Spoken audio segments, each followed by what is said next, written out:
Quand j'entends bombe à sous-munitions, mine antipersonnelle, j'explose à l'intérieur de colère, de frustration parce que j'arrive pas à comprendre comment ça se fait qu'aujourd'hui, on parle encore de ça. Tu sais, je veux dire, c'est pas possible.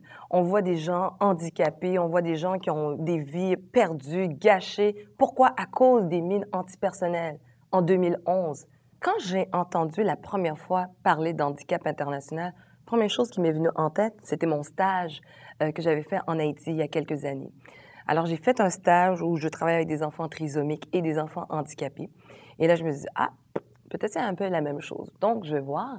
Et en faisant des recherches sur handicap international, bien, j'ai vu que non seulement qu'ils aidaient les gens nés avec un handicap, mais aussi qu'ils avaient aussi des causes auxquelles ils défendent. Ils luttaient justement à l'interdiction des mines antipersonnelles, des bombes à sous-munitions.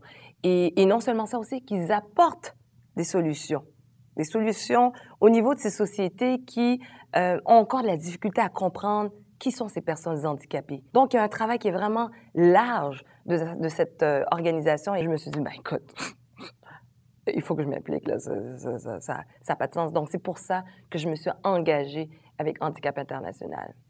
C'est important de défendre une cause parce que, en tant que citoyen du monde, là, on a ce devoir de le faire. Sans notre appui, ils ne peuvent pas être sur le terrain. Ils ne peuvent pas avancer. Ils ont besoin de nous.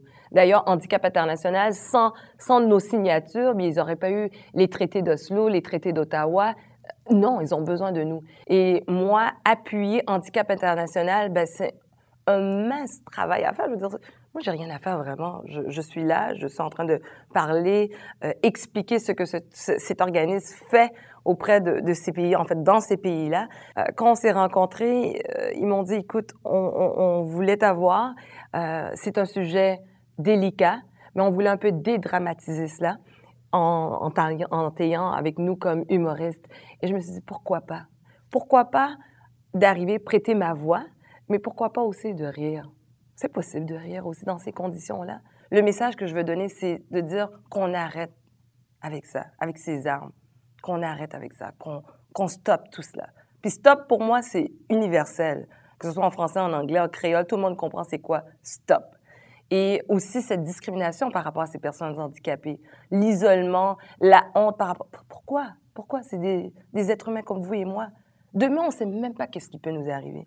Demain, ça peut être moi qui peut être là et manquer un membre. Est-ce que vous allez me mettre de côté parce que j'ai perdu un membre? Non, je suis un être humain comme tout le monde. Alors moi, je veux qu'on cesse avec cela.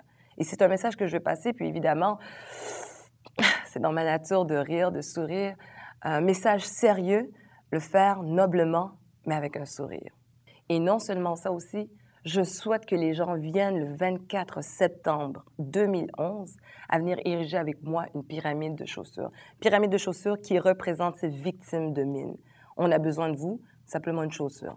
Ça, hein? Amenez ça, et puis on met ça, on fait une montagne, et le tour est joué. Et pas seulement, on a besoin aussi de votre signature. Votre signature, ça demande quoi?